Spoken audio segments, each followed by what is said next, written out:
Hello my lovelies, and welcome back to another kooky corner of YouTube. I didn't see you on Tuesday, and that's because we took a few days out and we went away for a quick break holiday, and it was glorious. We had a beautiful time, and you'll have seen in the beginning of the video some of the shots that I took and some videos I took as we went around the area. Now today I've just been writing out a little to-do list of things that I need to do. First thing on my list was to revamp my ironing board. That sounds like very riveting stuff, but it is definitely needed. The other thing that I have on my list is to show you how to make one of these very simple zombie key guardians, and I've got a pattern that I've made up, and I will show you that shortly. More quilt hexagons to add to my quilt that I'm making. If you've seen previous videos, you'll know that I am actually putting together a hexagon quilt in English paper piecing. I haven't forgotten about the glorious birds that I promised you at the beginning of the month. It may drip into May, so it might actually drift over into May, because I don't think we're going to have any time this month in order to get that one done. I promise you I will not forget about that one. And this bit, guys, this is something that I have to do, and I don't think I'll take you along with me because it won't be very interesting, but that's what I'm going to do today. So I brought you over to my big desk. This is for the ironing board task. I have one of those little ironing boards that folds out the legs and you can just put it on a tabletop, but it had come a little bit worse for wear. I stripped off its cover and you can see nasty, it's awful, but I'm going to use it for a template, which is why I've kept it.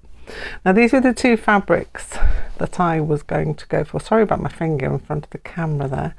I looked at this one and I thought it looks a little bit too nice to use as an ironing board cover. Not that the other one isn't nice, it is nice, but this is the one I've decided to go for in the end. Now this was the piece of felting that was underneath the cover, which I didn't think was thick enough to use, and so I have cut myself out a new piece of felting, and that is going to go, I'm going to put this on as well, and the other new piece. So I've just literally pinned this onto the new piece of felting material, this one here. Oop. And I cut around it, so I've got two pieces now to go in, make it a nice thick base to go on. So these are just things that I had in my stash of fabrics. Apart from the fleecy stuff that goes on the iron, I ordered one of those offline, and you just cut a piece out, and I've got loads of it left if I need to do it again. So this is what we're going to go with. We're going to have a cupcake ironing board cover. I managed to find some bias tape, because if we look on this one, let's go back into this manky old ironing board cover. It's got bias tape around the edges where you can slot through. Basically it's like they've just slotted through a piece of string or cord just to pull it together. You know, you pull it around the bottom to make it nice and tight, so you've not got any creases on your ironing board cover. Well, that's what I'm going to do. I might even I can bring myself to repurpose this cord if I can't find any in my haberdashery stash that I have. Let's put that horrible thing out of the way. This is what I did. We recovered a chair for someone, and we used this to put piping inside. So that's why I've got that left over, and I think hopefully that will go all the way around my piece of fabric. But that's what I'm intending to do next. Well, it's job accomplished. That worked out really well, and I did manage to use the cord from around the original one to go into this one. So yeah, you can see it's one of those standy uppy on your countertoppy kind of things, but we did it. I did have a little boop there, but we went back over that, and that's all good. These little rubber feet that I had on here originally were marking all the tabletops. I don't know quite what was going on with them, but they weren't working, so I've just put some duct tape over them and they're working now perfectly, because the duct tape still got some grip on it, which is great. And the bias is not really that matching, and I can probably pull it a little bit tight around here as well, but I think I've not done too bad a job on that one. So yeah, I'll probably pull that in a little bit tighter just to give it some more tautness. And now I've actually got some loft on this. It had got so flat that you can actually feel the wire. If you look underneath, it's got wire underneath. You could actually feel that coming through, and it was leaving a pattern on anything that we ironed. So it's now doubly lined with the original bit and the new bit that I put in, which is this stuff. And I've got loads of this left, so that's great. Tested out my new iron, the Johnson's baby powder. Can't understand why that's there. It must have been something my daughter was doing. But yeah, it's all cool. So that's one job I can tick off my list. Hurrah! And so looking at the quilt and how far I'm getting. I have been away for a few days, so I haven't really added much since last Friday, but I did add a couple of bits in yesterday. So I added this little flower here, this little flower here. They'll all join in eventually, but I kind of make those little flowers on their own and then just add them in somewhere. So it's looking quite good at the moment. I'm really enjoying how it's going together, and I'm looking forward to adding some more in as well. If we look over across into my little tray of goodies over here, I've got a whole load still to go in, whole load still to be made up into hexagons, and yeah, I've got a few fabrics there that I've been using as well. So yeah, it's coming along nicely, and I'll be sitting down later on with a cup of coffee to add more to this. So ironing board cover complete. I can put a little cross in that box. It's very satisfying doing that. Do you make lists as well? Let me know in the comments how you do yours. I have used journals, I've had bullet journals, and I've literally still come down to this beautiful little pad that I got in a paper box at one point in time. And this, and the little notepad that I have here, which is my usually daily diary. These are the things I'm using at the moment. I have got bullet journals, I've made them very special, and I just find that sometimes I just don't have the time to do the things I need to do in them, or I forget that I've got them. So simple to-do pad on my desk is my way forward at the minute. Next thing on the list then, the zombie key guardian. I will show you what I mean. Here he is. Look at him in all his glory. This is something that I used to make. I used to run a craft club at the school I work at, and we used to make these in the afternoons. I had a little craft club, lots of felt on the table, loads of threads, and some ideas of things that the students might want to have a go at making. This is one thing, and I thought I might show it to you because you might have somebody who might appreciate one of these as well. Maybe it's someone in your life who wants to be able to find their keys easily, which this little guy definitely will help with that. He's not going to be falling down any cracks or anything and losing your keys, your precious keys.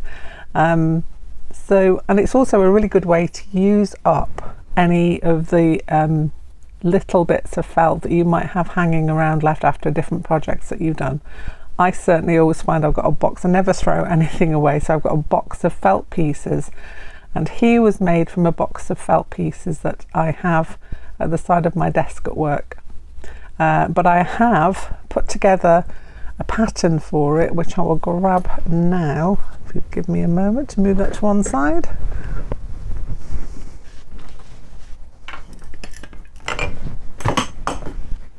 Okay, just dropping everything on the floor. So here I have the template, which I will upload for you to be able to make one of these for yourself. And basically all you need is some little bits of leftover felt, as I said, 2 pieces of the blue I've cut out, but I've also positioned the other pieces. So if you see on my pattern here, that's the bottom half of his head. That goes on one side of one of the head shapes. The horns I've just positioned on the inside of one piece of felt like that. I've tacked the eyes down with a little bit of felt glue and the tongue. And now I'll show you how I put it together. Oh, the other thing is the body part. On one of the body parts I have a little pair of trousers, and I've got some of this patterned felt that I use for that.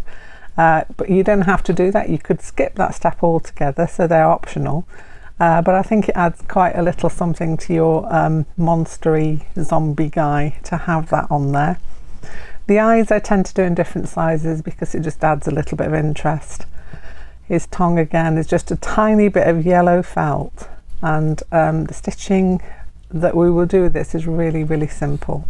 So as I say, I will upload this. I'll leave a little direction for you to be able to print this off down in the description below.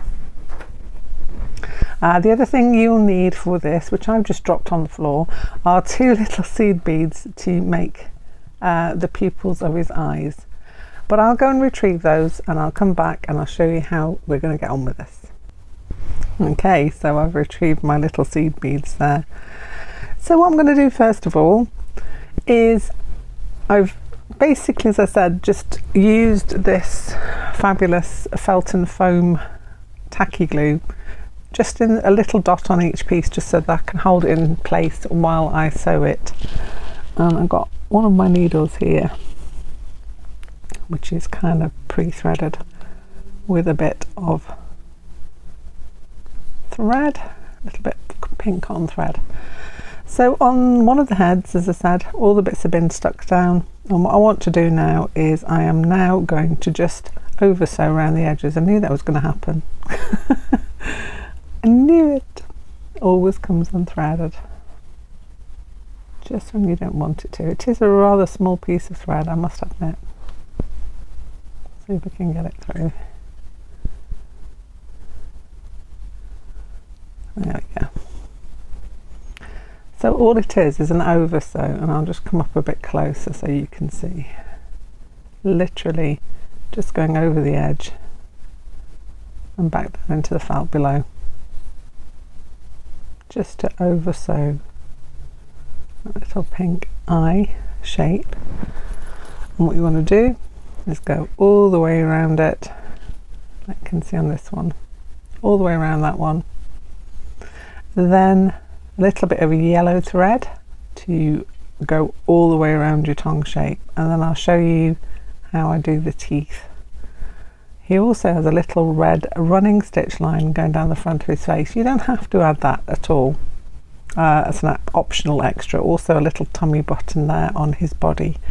But these are all things that you can change or add in or do whatever you'd like to with. I'm going to continue around with this little eye. It's a really simple process. I think if you've seen any of my videos before, this over sewing is a great way of just, it actually adds some character to your little monster. Sorry, I don't know that one. Alexa's going off on one. Do you have an Alexa? I'm sure that they're just listening, and I didn't even mention a name or anything close to it. No idea what she's going on about there. Right, okay, so that's all the way around that first eye. I'm going to do the same around the second eye. Then I'm going to load up with some yellow thread and do his tongue. He's also got a little yellow running stitch going, a little red running stitch going down the middle of his tongue as well, which I will add in too.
Okay, so I have finished stitching round his head.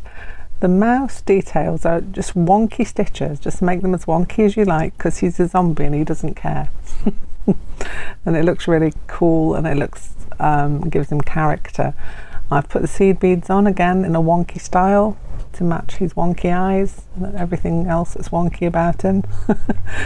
And now what you need to do is to get your second piece, you put them together, and what I tend to do is I will start at the top end just before that first horn, and I will sew around there, just an over sew all the way around like we did on here and there, over sewing it all the way around.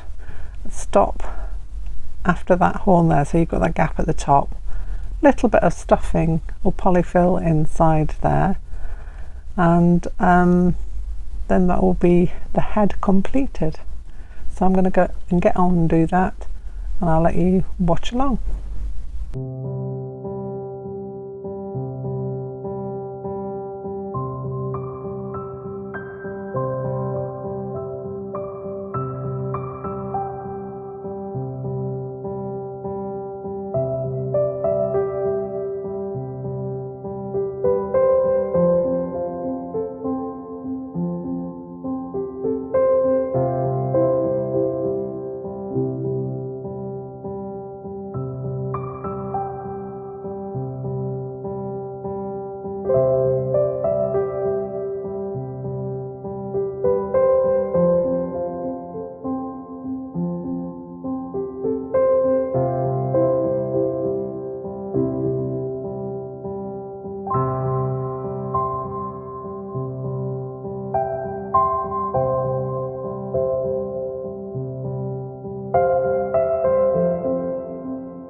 Okay, so the head is all complete. You don't have to put too much of the stuffing in, basically, because you're not trying to make it like a stuffy. It's basically just to give it some form, and so that it stands away from the body. And now what we need to do is to take our two body pieces that we have here, and what I'm going to do, like I did on this one, I'm going to give them a little cross just there for his tummy button. So do a knot in the fabric eventually. There we go. And it's just above his trousers. So going diagonally, and then in again from the other side, diagonally across, and that's done. Then all we need to do now is to load up our thread onto our needle, and you're going to put both these two pieces together. Now I will stitch from the top of that arm there all the way around, all the way around, all the way around up to there, add in some polyfill, and then finish off the top like I did with the head. You can watch me as I do that.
So we now have both pieces of our zombie guardian.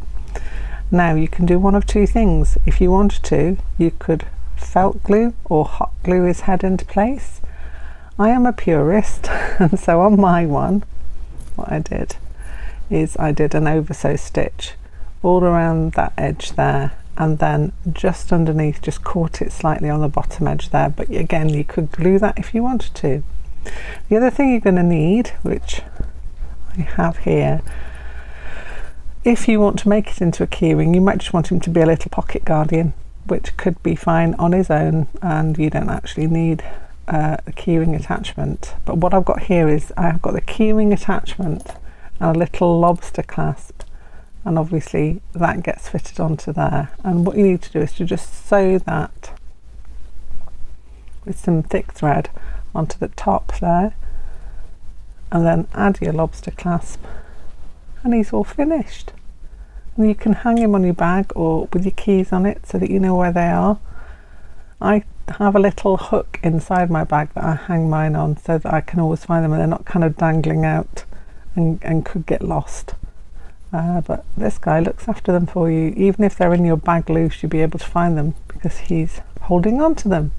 And the students I used to make them with used to love them. In fact, I can remember having a table full of boys all sitting sewing their own little monster and they were really, really happy about making them, and they put their own spin on them. They had different colours, they had their football colours made in the kind of style of the little monster, and they just went to town with it. I just love watching students when they just grab a hold of an idea and they just ran with it. And it's just a nice little thing, as I said, to use up little bits of felt that you might have left over. So there he is, little keyring guardian. I will list all the things in the description that I used to make him, and I will put the pattern up there for you to download if you wish to. Obviously you could make your own design if you wanted to. This guy I'm going to finish off in a while. But yes, also for his hair, I had another thought about this. This is a little bit of fur fabric I had, but I did think that you could needle felt a little bit of wool into the top. Shall we give it a go? Let's try it, shall we?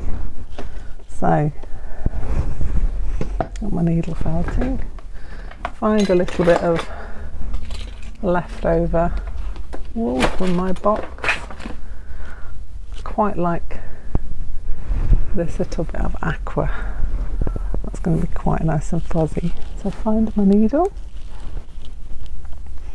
and literally what you can do is, I would do this maybe before you attach the key ring, perhaps. See how much I need of this. Just to give him a little bit of fuzzy hair on top there. I'm just going to felt it in loosely into his head. I've got a bit of an Elvis quiff going on now.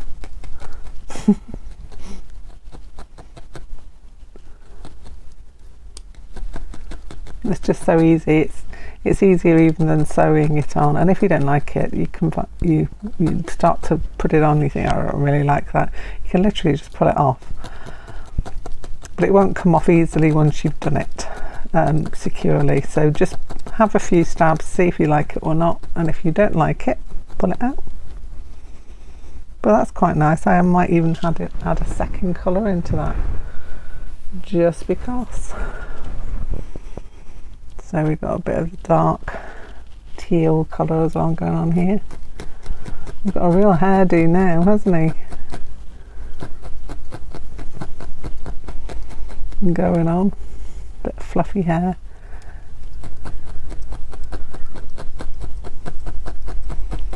Just need to felt that in. Clean it up a bit, get rid of all the little loosey bits. There he is, he's got a little fuzzy hairdo. So yeah, a little bit of fur, a little bit of needle felted wool, or you could literally just cut a shape out of felt and put that on as well. Or he could have no hair at all. It's your choice. Anyway, there he is. I hope you've enjoyed my day. now I've got to do some ticking off of things. So that's definitely going to go off there. That I still have yet to do. I'll be doing some of that later. That may or may not get done. But the list is still there and I will complete it. Thank you for joining me today, and I will see you very soon. Bye.